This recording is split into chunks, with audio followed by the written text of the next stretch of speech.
I take this opportunity to welcome you to the course Soft Computing. In today's lecture, we will discuss about basic concept of soft computing. So, basically we know exactly soft computing is related to in some sense computing. So, basically what is the concept of computation? We learn about it. After these things, as the term soft computing, so there may be something which is called the hard computing. So, we will learn about the hard computing next, and then in what way soft computing is different from the hard computing, and then obviously the natural question that arises is that how this soft computing can be achieved, and to understand better the soft computing we should know exactly what are the differences between the hard computing and soft computing. And there is also another concept, it is basically the combination of the two computing paradigms, hard computing and soft computing, it is called the hybrid computing. So, in today's lecture we will try to cover these are the different concepts there. Now, let us first concept of computation. So, we know exactly computing means there are certain input and then there is a procedure by which the input can be converted into some output. So, in the context of computing, so the input is called the antecedent and then output is called the consequence, and then computing is basically mapping.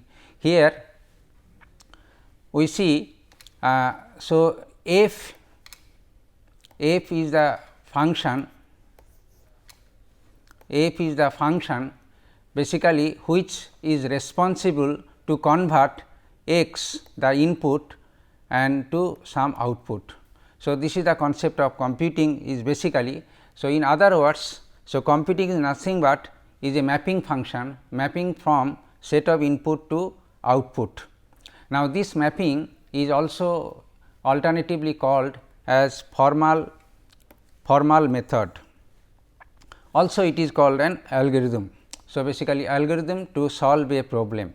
Now, let us see exactly what are the different characteristics of computing. So, computing is that for a given input it always give a particular output. This means that it should provide a precise solution, and in order to achieve from a given set of input to an output, it should follow some set of unambiguous and accurate step. And the next characteristic is that it is suitable for some problems which is easy to model mathematically. This means that for which there is an algorithm is available. Now, this is the concept of computing, and this concept is first time coined by a mathematician, he is Lotfi Aliskas Jade. So, he is fondly termed as Laz, and he basically is the first person to introduce the concept of hard computing as a part of the concept of computing in general.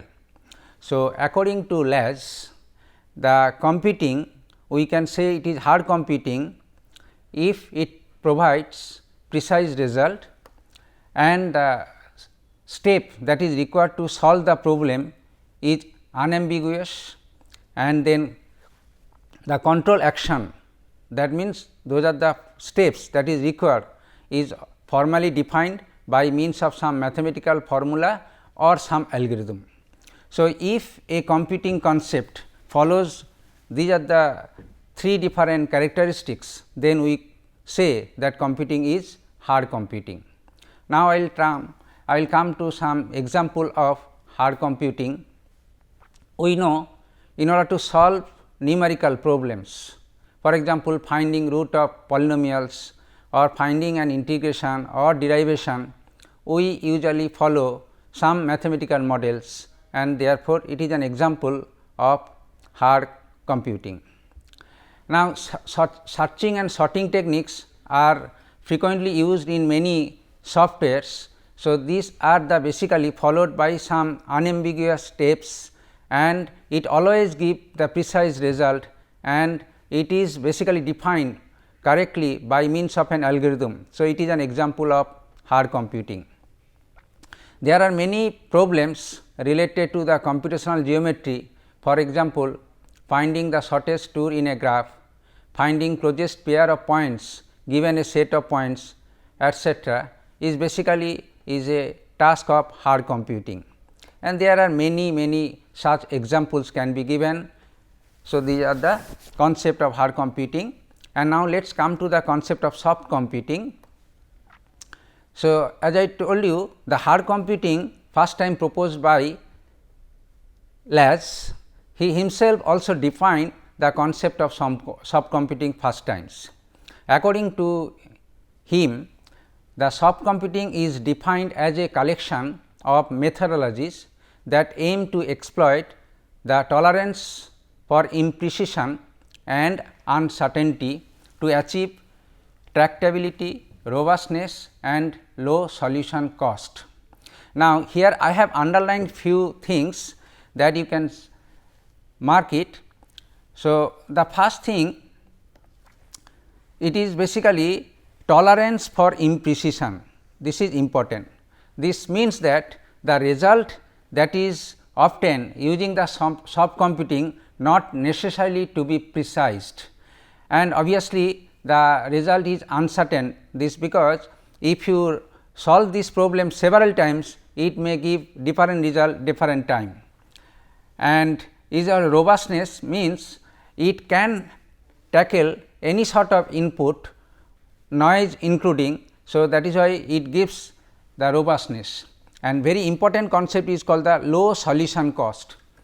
Some problems, if we follow hard computing, then it is computationally expensive. However, if we follow soft computing, then it is computationally very cheap. That means, we can find a solution in real time.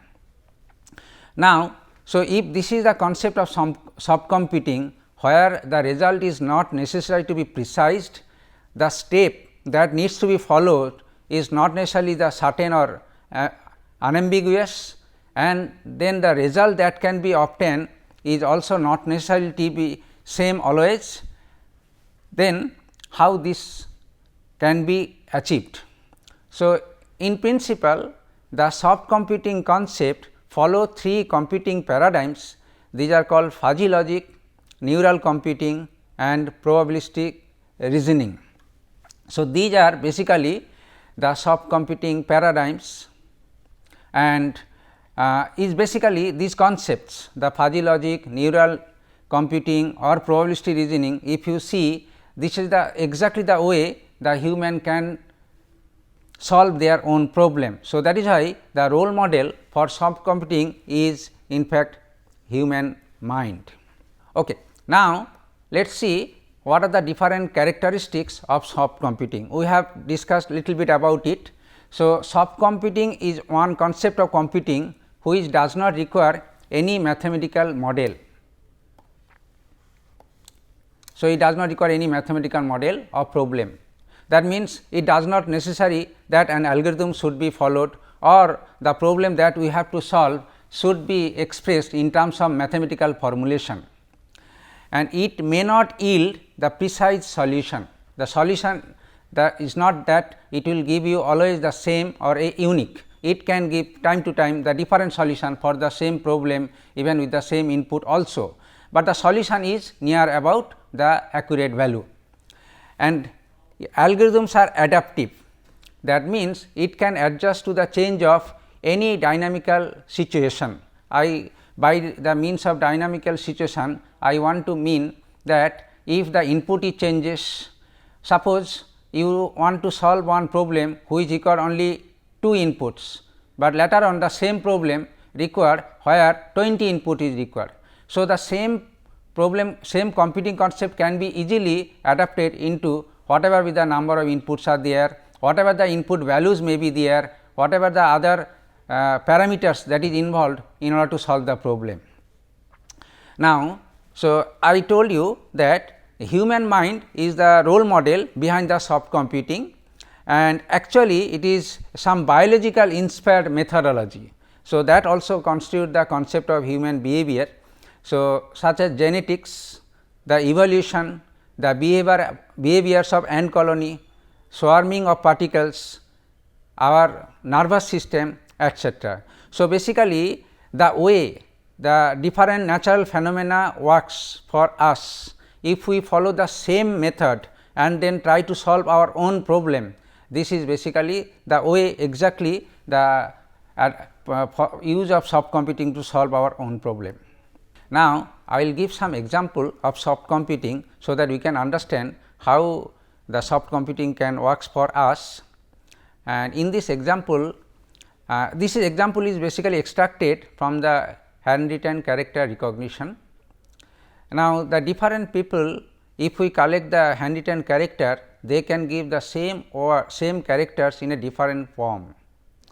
Now, even we know exactly whatever the different form or the way the people can write, we can understand easily. For example, there is a different way the input is given here, and we can exactly step it, we can exactly tell that this is O.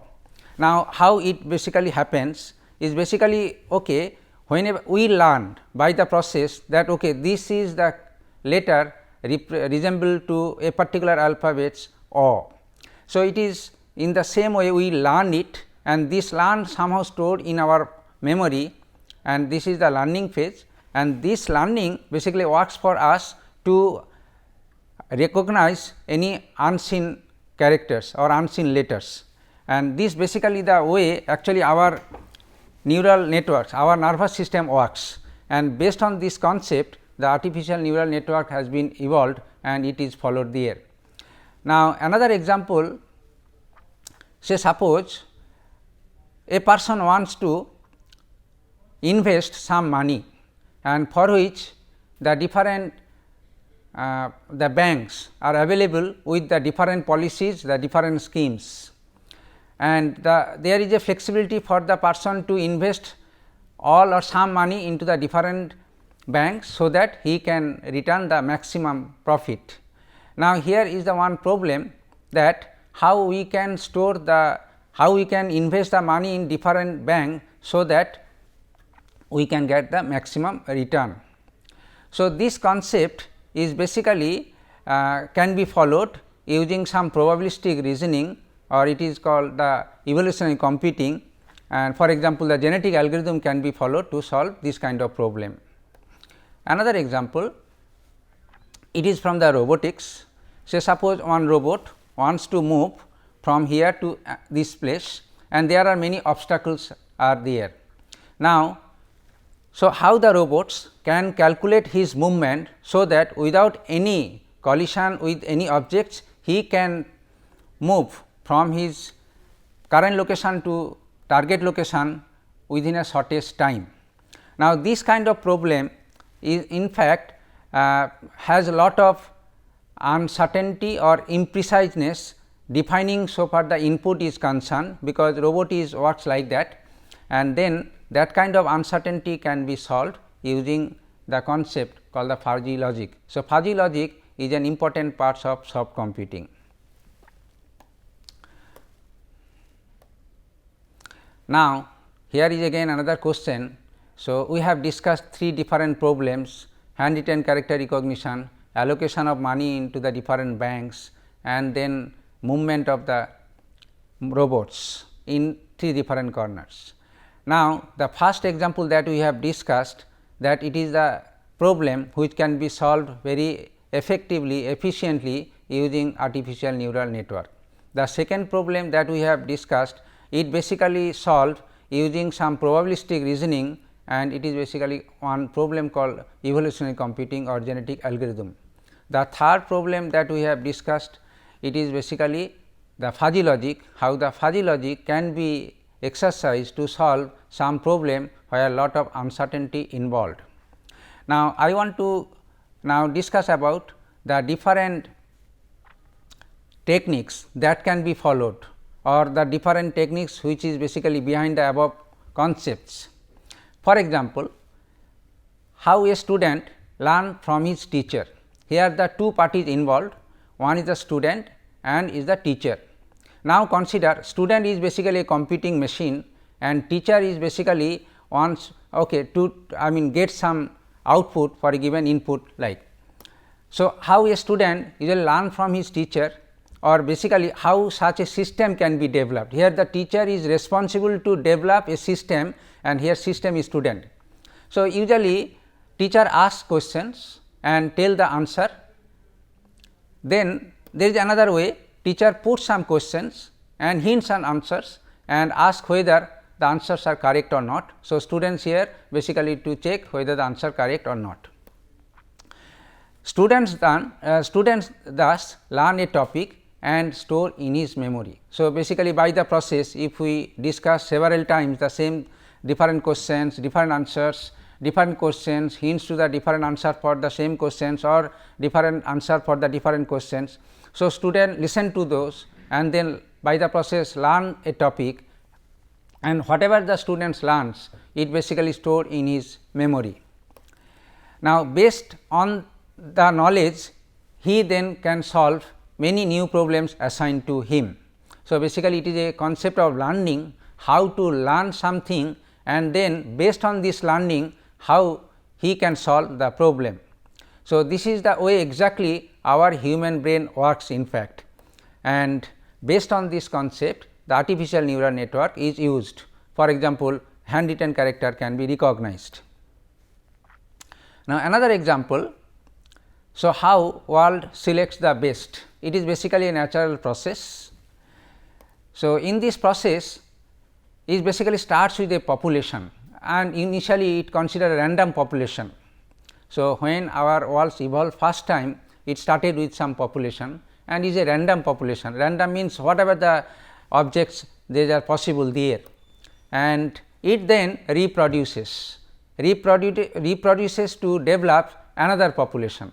We call it the next generation, and then all the population that we obtain. So, we rank them and select the superior individuals. So, here basically population generation, then reproduction, and reproduction followed by the ranking, and then it basically selects based on this ranking the best individuals. So, basically best population or best solution.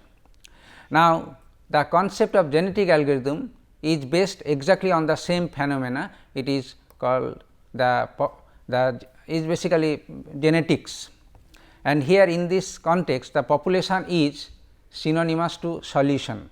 So, we can start with some random solution, those are not necessary to be an optimal, and then we have to reproduce from this set of solution another solution and then select the best solution. The same thing can be repeated several times ultimately until we can achieve the best result. Now, here selection of superior solution is synonymous to exploring the optimal solution. Now, here we can see all the method that can be followed in a probabilistic manner or in a randomized sense. So, that is why the genetic algorithm follows a probabilistic reasoning to solve problem, particularly solving optimization problem.